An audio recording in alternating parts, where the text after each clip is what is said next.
네. 2023년도에요. 한국인의 종교 생활과 신앙 의식을 조사했습니다. 우리나라 만 19세 이상의 성인을 대상으로 종교를 갖고 있는지 확인을 했는데요. 보니까 2022년도 종교인의 비율이 37%였고요. 무종교인은 63%였대요. 이 조사를 계속 누적하여 진행을 추세를 보기 위해서 이렇게 조사를 했는데 1998년 처음으로 조사하는 이후에 종교인의 비율이 30%대로 이제 하락을 하게 된 거예요. 점점 종교를 가지고 있는 사람들이 줄어들고 있는 것을 알 수가 있습니다. 그러면은 왜 종교의 이 신자들이 감소를 하고 있는가? 이 종교는요, 이 개신교, 기독교뿐만이 아니라 다른 종교를 포함한 거예요. 그러니까 무종교인의 비신앙 이유를 보면은 종교에 관심이 없어서가 40%고 종교에 대한 불신과 실망이 28%였대요.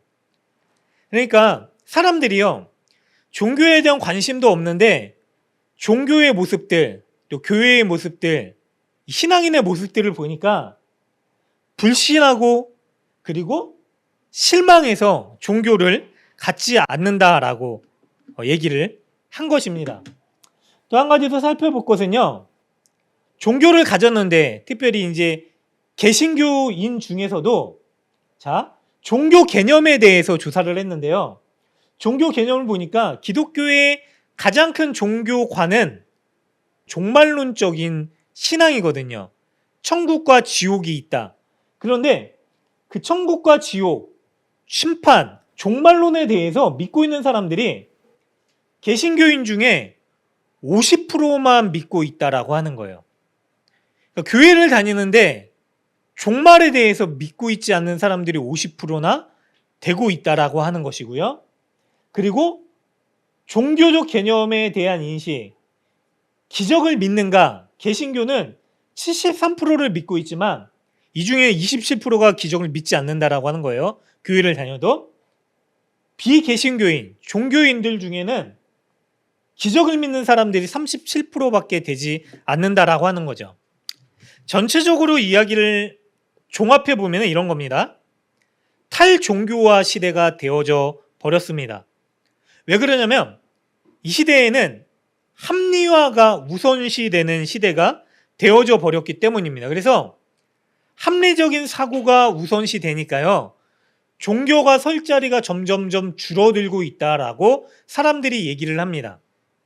우리가 무언가를 판단을 할 때요, 이성적으로 사고하는 게 먼저이지 우리가 신앙적인 관점으로 사고하고 있지 않다라고 하는 거예요. 그런 시대를 우리가 살아가고 있는 것입니다. 그러면 여러분, 정말로 그럴까요? 이성적인 시대, 탈종교화 시대를 살아가고 있지만 여전히 종교에 대한 갈급함을 가진 사람들이 분명히 존재하고 있습니다. 갈망이 있는 사람들이 있어요. 이런 시대에도요, 종교가 필요하다라고 하는 것입니다. 오늘 우리가요, 다루게 될 이 말씀을 통해서요, 과연 예수님을 믿는 우리는요, 이 탈종교화 시대에 신앙이 잊혀지고 이야기되고 있지 않은 시대에 어떻게 살아야 될지, 어떤 믿음을 가져야 될지를 한번 살펴보도록 하겠습니다. 말씀 가운데 우리가 진짜 신앙의 이유와 본질을 발견할 수 있는 우리 모두가 되시기를 간절히 소망합니다.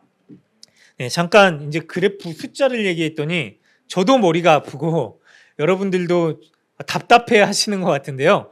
어쨌든 탈종교화 시대에 우리가 어떻게 살아가야 될지에 대해서 한번 살펴보도록 하겠습니다. 오늘 말씀은요, 본격적으로 엘리사라고 하는 선지자가 등장을 하게 되는 이야기의 시작입니다.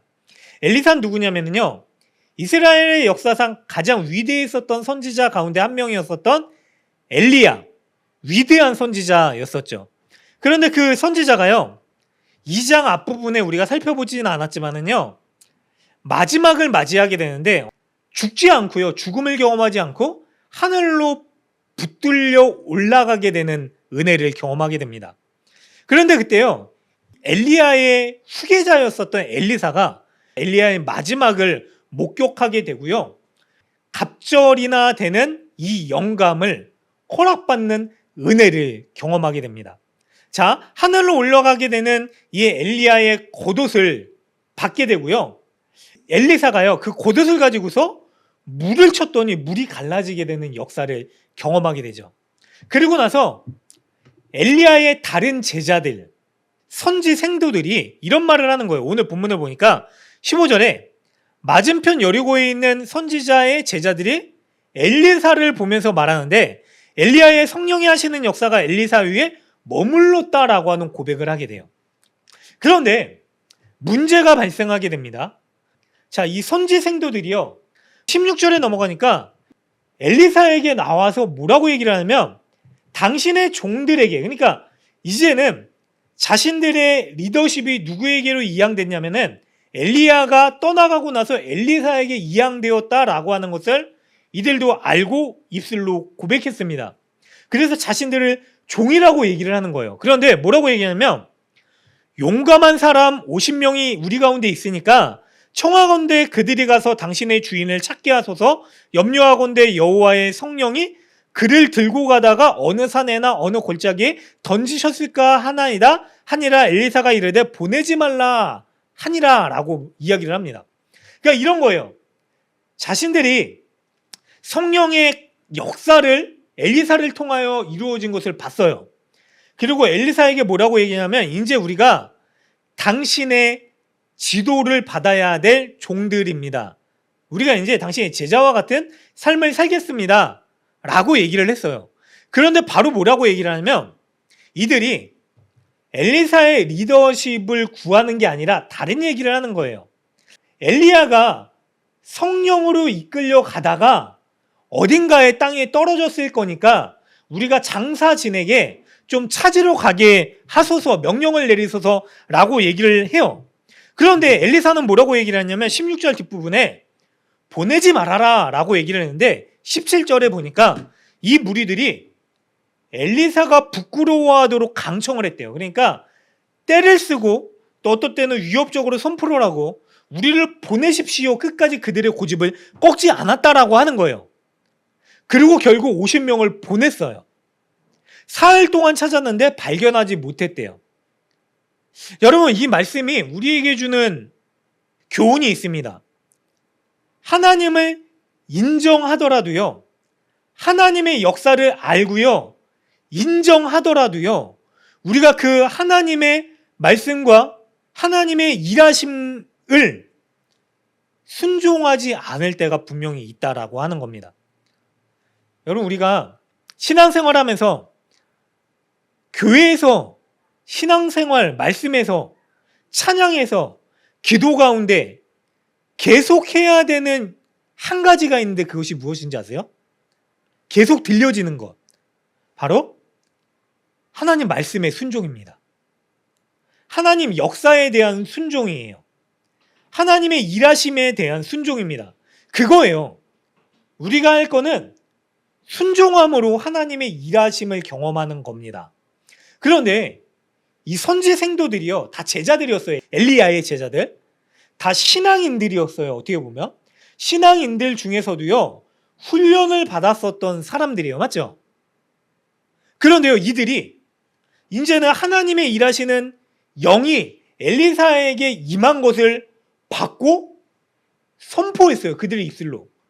그럼에도 불구하고 이들이 뭐라고 얘기를 하냐면 엘리사가 하지 말라고 하는 일을 구해요. 왜 그럴까요? 불순종했다라고 하는 거예요. 그럼 이들이 왜 불순종했는가?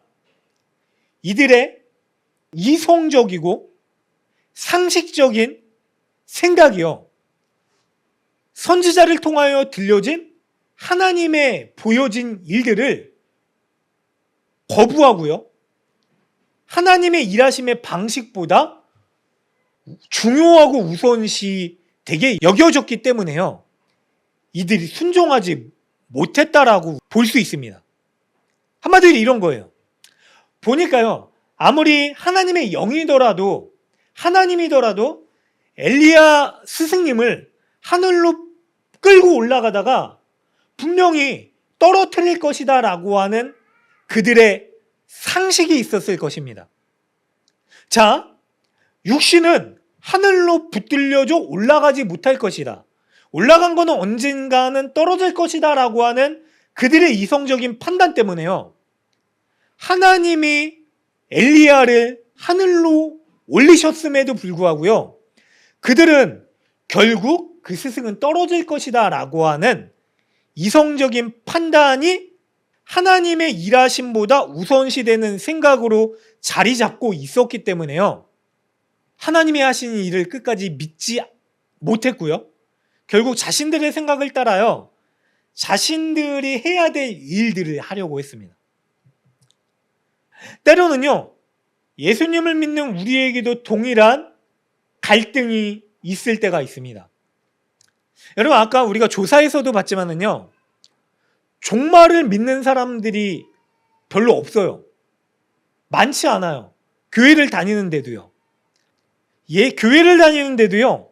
예수님의 부활을 믿습니까? 라고 하는 질문에 예수님의 부활을 믿지 않습니다. 라고 대답하는 사람들이 있어요. 여러분 이거 이해가 되세요? 교회 다니고 예수님 믿는다라고 하는데도요. 예수님이 나에게 좋은 분인 것을 나는 믿지만 예수님의 부활은 나는 잘 모르겠어요. 믿지 못하겠어요. 라고 얘기를 하고 있는 사람들이 많이 있다라고 하는 거예요.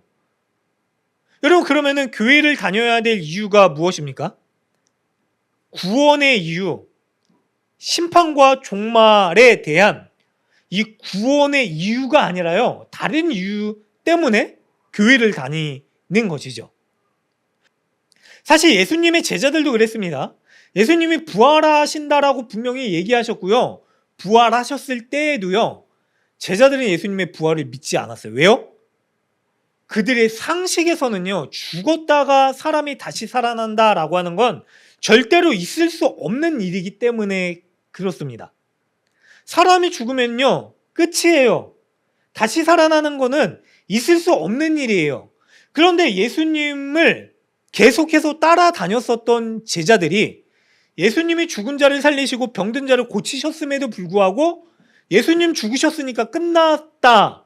부활은 없다라고 생각하고 있었던 거예요. 그들의 상식적인 이성이요. 기적을 거부하고 있었던 거예요. 하나님의 기적을 거부하고 있었던 것입니다. 엘리야의 제자들도요. 엘리야가 하늘로 올라갔지만 그럼 왜 올라갔다고 생각했을까요? 자연적인 갑자기 돌풍이나 회오리 바람이 엘리야를 끌고 올라갔겠다라고 생각을 한 거겠죠. 그런데 하나님의 영이 엘리야 선지자를 끌고 갔다? 그러지 않을걸? 다시 떨어질걸? 그러니까 시신을 수습하러 가겠다라고 강청하고 심지어는 엘리사가 부끄러워하도록 이들이 때를 썼다라고 표현을 하고 있는 겁니다. 사랑하는 여러분, 신앙생활을 해도요. 우리가 하나님을 전능하신 하나님으로 믿지 않고 있을 때가 많이 있다라고 하는 것입니다. 신앙은 뭐냐면요. 이런 거예요. 내 이성적인 판단과 능력으로 할 수 없는 일을 나는 할 수 없지만 내 한계를 넘어서신 창조주이신 절대자 하나님이 하실 수 있음을 믿겠습니다 라고 하는 거예요. 이게 신앙이죠. 그런데 우리가 신앙생활을 하면서도요. 그 하나님을 의지하지 않고요. 여전히 나의 능력과 나의 판단에 따라서 문제를 해결하고 살아가려고 하고 있다면은 이 모습은 신앙인의 모습이 아닌 것입니다. 결정적으로 중요한 거 한 가지가 있습니다. 신앙인은요. 신적인 존재를 추구합니다. 우리가 추구하는 행위는 무엇이죠? 바로 기도입니다. 우리가요. 살아가면서 기도하고 있지 않다면요. 하나님의 존재를 무시하고 있는 것과 다름없어요. 하나님을 구하고 찾고 있지 않잖아요. 그러면 우리가 어떻게 살고 있는 겁니까? 바로 나의 이성적 판단과 능력 가지고서요. 하나님을 구하지 않고 살아가고 있는 겁니다. 사랑하는 여러분, 우리의 제한적인 우리의 지식과 이성적인 판단 능력에 의존하여 살지 마시고요. 한계가 없으신 하나님의 그 은혜로 살아갈 수 있는 우리 모두가 되시길 간절히 소망합니다. 제자들의 한계가 그거였어요. 그런데 결국 어떻게 되느냐? 엘리사가 얘기했던 대로요. 그들은 엘리야의 시신을 찾지 못하고요. 아마 샅샅이 뒤졌을 거예요. 50명이나 되는 사람들이 갔잖아요. 흩어져서 샅샅이 찾다가 결국 포기하고 돌아오게 됩니다. 이 말은 뭐냐면요. 결국 하나님의 권위를 입은 엘리사의 말이 옳았다라고 하는 것을 입증하는 것이 되어져 버렸습니다. 선지 생도들, 이 제자들은요, 엘리사의 권위를 인정한다라고는 했지만은요, 그의 권위를 인정하지 않는 모습을 보였지만은요, 하나님의 이 사건을 통해서요, 다시 엘리사의 권위를 세워주십니다. 자, 이런 엘리사에게요, 하나님께서 함께 하신다라고 하는 사실을 입증하는 사건이 또 나타나게 됩니다. 19절부터 보니까요, 이런 사건이에요. 18절에 보니까요, 엘리사가 여리고에 머무는 중에라고 얘기를 하고 있어요. 19절을 보니까 그 성읍 사람들이 엘리사를 찾아와서 얘기를 합니다. 우리 주인께서, 그러니까 엘리사에 대해서 극존칭을 쓰는 거예요. 얼마나 상황이 힘들었으면 이 사람들이 엘리사에게 이런 얘기를 하는 겁니다. 우리 주인께서 보시는 바와 같이 이 성읍의 위치는 좋으나 물이 나쁨으로 토산이 익지 못하고 떨어지나이다 라고 얘기를 해요. 자, 문제가 생깁니다. 자, 이 성읍의 위치가 좋았대요. 그러니까 여리고성이라고 하는 곳의 위치가요, 대단히 지정학적으로도 중요한 위치를 차지하고 있었대요. 그리고 굉장히 수려한 경관이 있는 위치였대요. 그러니까 위치상으로는 더할 나위 없이 좋은 자리예요. 그런데 문제는 뭐냐면 이곳에 물이 나빠서요, 생명이 열매를 맺지 못하는 일들이 있었다라고 하는 거예요. 잉태되지 못하는 일들도 있었대요. 그러니까 자녀를 낳지 못하는 일들도 있었대요. 문제는 물이었어요. 자, 그러면 왜 이러한 일들이 있었는가? 여리고 하면 떠오르는 장면이 무엇이죠? 여호수아와 함께 전쟁을 치렀었던 그 성이죠. 절대로 무너지지 않을 견고한 성이었어요. 그런데 이스라엘 백성들이 군대도 제대로 없었고 이 전쟁을 해야 되는데 여리고성을 보고 주눅이 되니까 하나님께서 여호수아와 이스라엘 백성들에게 명령을 하셨는데 어떤 명령을 하시죠? 여리고성을 돌아라라고 말씀을 하셨어요. 돌면 그 성이 무너질 거다. 그런데 지금 어떤 분들은 이거를 어떻게 적용하냐면은 내가 원하는 집이 생겼어요. 땅이 생겼어요. 그래가지고 그곳에 가서 우리가 7번 돌고 계속해서 돌면 그 성이 나한테 주어질 것이다 라고 기도하기도 하지만은요, 사실 이 하나님의 의도는요, 여리고성을 돌라고 하신 의도는 이겁니다.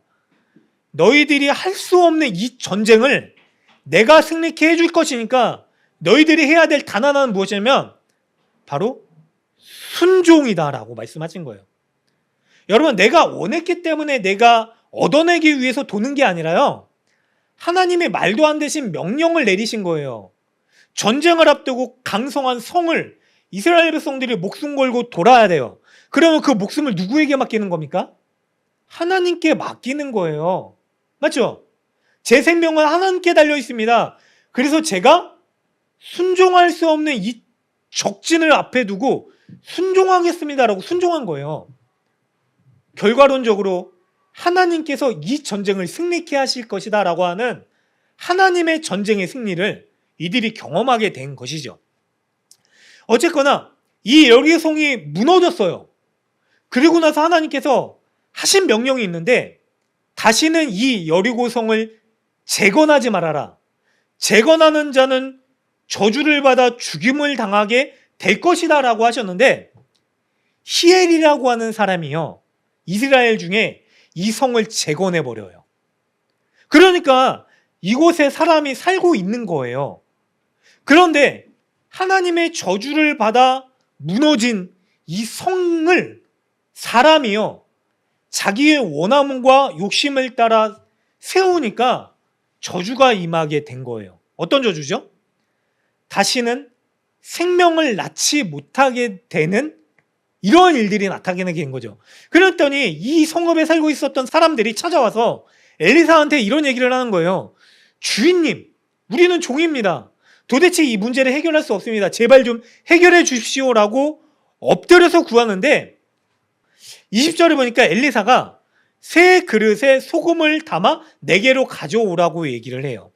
그리고 나서 21절에 엘리사가 그 물 근원으로 나아가서 소금을 그 가운데 던졌대요. 그리고 여호와의 말씀이 같이 있습니다. 하나 둘 셋. 내가 이 물을 고쳤으니 이로부터 다시는 죽음이나 열매 맺지 못함이 없을지니라 하셨느니라 하니 라고 하면서 그동안 해결할 수 없었던 죽음의 문제가 해결돼요. 여러분, 이들이 한 행위가 하나 있어요. 20절에 보니까 엘리사가 새 그릇에 소금을 담아가지고 내게로 가지고 와라 라고 하는 말에 순종을 합니다. 단순히 엘리사가요, 이 소금을 물에 넣었기 때문에 소금이 어떤 화학적 반응을 일으켜서 이 물이 깨끗해지게 된 게 아니라요, 이들도 순종함으로 하나님의 역사를 경험하는 사람들이 되었다라고 하는 것을 하나님께서 보여준 거예요. 자, 성경에서는요, 이스라엘 사람들에게 새 그릇과 소금은 상징하는 게 있습니다. 이건 뭐냐면요, 단순히 그냥 소금으로 그치는 게 아니라 죄의적인 행위에 쓰이는 물건이다라고 하는 거예요. 이스라엘 백성들이 하나님 앞에 제사를 드릴 때요, 동물을 잡아 드리기도 하지만 소금으로 제사를 드리는 제사도 있었는데 이거를 소제라고 명칭했습니다. 그래서요, 새 그릇과 소금이 필요했고요, 이걸 가지고 하나님 앞에 제사를 드리는 거예요. 제사는 뭐죠? 나의 죄의 문제, 불순종의 문제를 하나님 앞에 해결되기를 원합니다라고 순종함으로, 그러니까 불순종에서 순종으로 나아가는 게 바로 제사의 목적입니다. 죄의 문제를 해결받기 위해서. 엘리사가 한 행위는요, 뭐냐면은 엘리사에게 능력이 있어서 이 문제를 해결하는 게 아니라 엘리사는 어떤 사람이냐면 중재자의 역할을 한 거예요. 소금을 가지고 나오게 한 이 죄악된 저주받은 죽음의 사람들을요, 하나님께로 나아가기 위해서요, 중재자 역할을 하고요. 그리고 어떻게 되느냐? 엘리사가 이런 말을 선포해요. 하나님의 말씀이 내가 이 물을 고쳤으니 이제로부터 다시는 죽음이나 열매 맺지 못함이 없을지니라 하셨느니라 라고 하는 말씀을 선포하고 저주받은 여리고성의 물이 회복되는 은혜가 나타나게 됩니다. 엘리사는 하나님의 권위를 입었음에도 불구하고요, 그 권위를 가지고 자기의 능력을 나타내며 살아간 사람이 아니에요. 여러분, 이 시대에 신앙인들도 마찬가지입니다. 신앙인 중에는 목회자도 포함되어 있고 여러분들도 포함되어 있습니다. 여러분, 단순히 목회자는 누구냐면요, 하나님의 말씀을 대신 선포하지만은요, 그 말씀을 통해서요, 여러분들이 하나님을 바라보게끔 하는 일을 하는 자예요. 여러분, 저는 여러분들을 위해서 기도합니다. 그런데 저의 기도가요, 여러분들의 인생을 결정지어 주는 게 아니에요. 저의 기도는 무엇이냐면요, 함께 기도하면서요, 여러분들이 하나님께 간구의 자리로 나아갈 수 있도록 돕는 거예요. 여러분, 엘리사는요, 자기의 주어진 권위를 가지고요, 능력도 나타났어요. 그 능력을 가지고요, 자기의 능력으로 이 물을 고친 게 아니라요, 그는요, 이들에게 순종의 길을 열어주고요, 그들이 하나님을 바라보고요, 하나님께 순종으로 나아가 하나님의 생명을 경험하고요, 하나님의 회복을 경험하는 일들을 하게끔 하는 역할만 했어요. 맞죠? 이게 선지자의 역할입니다. 여러분, 수많은 선지의 생도들이요, 하나님의 말씀을 알고도요, 불순종했는데요, 저주받은 성읍에는요, 하나님을 멸시했고요, 하나님을 따라 살지 않았었던 그 성읍에는요, 비로소 엘리사를 보고요, 하나님께 순종하는 행위를 통해서 생명을 얻고 구원을 얻게 되는 역사가 나타나게 됐어요. 사랑하는 여러분, 우리가요, 그런 신앙을 가지기를 간절히 소망합니다. 그 신앙인으로서요, 여러분들도요, 누군가에게 여러분의 간구와 여러분을 통하여서 들려진 말씀을 통해서요, 사람을 생명의 길로, 살리는 길로 인도할 수 있는 은혜가 있으시기를 간절히 바랍니다. 한 가지 사건이 더 일어나는데 이런 거예요. 엘리사가 베델로 올라가는데요, 베델로 올라갈 때, 베델은 어디냐면 이스라엘 안에 속한 자리예요. 야곱이 하나님을 만난 자리이기도 했습니다. 베델은 역사적으로 그들에게 상징적인 자리였어요. 그런데 그 자리에요, 작은 아이들이 성읍에 나와 그를 조롱하여 이르되 대머리에 올라가라 대머리에 올라가라 하는지라 라고 하는 사건이 나타나게 해요. 그리고 24절을 보니까 엘리사가 뒤로 돌이켜 그들을 보고 여호와의 이름으로 전주를 하고 그 숲풀에서 앙곰들이 나와 아이들 중에 42명을 찢었더라 라고 하는 끔찍한 사건이 나타나게 됩니다. 그럼 이 사건을 보면은 엘리사가 너무한 겁니까? 우리가 보기에는 엘리사가 너무한 거잖아요. 그냥 상식적인 판단에 아이들이 귀한 이 시대에 아니 어떻게 대머리요라고 했다고 엘리사가 앙곰을 불러가지고 찢어 죽일 수 있는가, 이런 끔찍한 일을 행하다니 너무한다, 말도 안 된다라고 얘기를 할 수 있죠. 개인적으로는 머리숱이 없으신 분들에게는 이렇게 머리숱 없는 사람들에게 함부로 얘기하면 큰일 난다 라고 하는 경각심을 심어줄 수 있는 말로 들려질 수 있지만 그런 게 아니에요. 여기서 얘기하는 아이들은요, 이 단어가 어린아이부터 결혼하기 전까지 청년들을 의미합니다. 근데 이 아이들이요, 42명이나 몰려있대요. 더 있었겠죠? 그러면 집단적으로 뭔가 의도해서 모인 거예요. 아이들이 그냥 단순히 놀다가 노는데 수십 명이 모였겠어요? 50명 이상 된 사람들이? 아이들이? 그렇지 않겠죠. 여기서 얘기하는 사람들은 의도적으로 모인 사람들이에요. 그리고 청년기를 의미하는 대상으로 생각하시면 돼요. 이 청년들이 왜 모였는가? 엘리사라고 하는 하나님의 권위를 받은 이 선지자를 대적하고 무시하기 위해서 모인 거예요. 의도적으로. 자, 그러면서 그들이 뭐라고 하냐면 조롱했대요. 대머리요 라고 하는 게 단순히 머리숱 없는 사람들을 지칭하는 말이어서 엘리사도 머리숱이 좀 없었을 거라고 생각되고, 그래서 속상해가지고 화가 나서 하나님의 능력을 이대로 혼내는 데 쓴 게 아니에요. 이 말은 뭐냐면요, 대머리야라고 하는 거는 상징적인 의미로 이렇게 쓰였대요. 이 사이비야. 사이비들을 지칭하는 말로 쓰였어요. 그러니까 머리숱은요, 이스라엘인들에게 있어서 굉장히 하나님의 존귀를 받은 존귀의 멸루관처럼 여기는 거예요. 그래서 하나님께 헌신하기로 한 사람들은 머리를 자르지 않았어요. 나시린이 그랬잖아요. 근데 머리숱이 없는 사람들은 그래서 사입이라고 이렇게 조롱당하기도 한 거예요.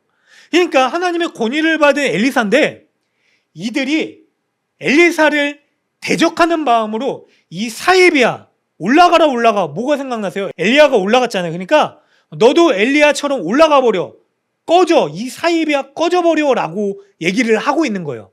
그럼 이 말을 집단적으로 찾아와가지고 모욕하면서 무시하고 있는 이 사람들이 하나님의 심판을 당한 게 너무했다라고 얘기할 수 있을까요? 아니요.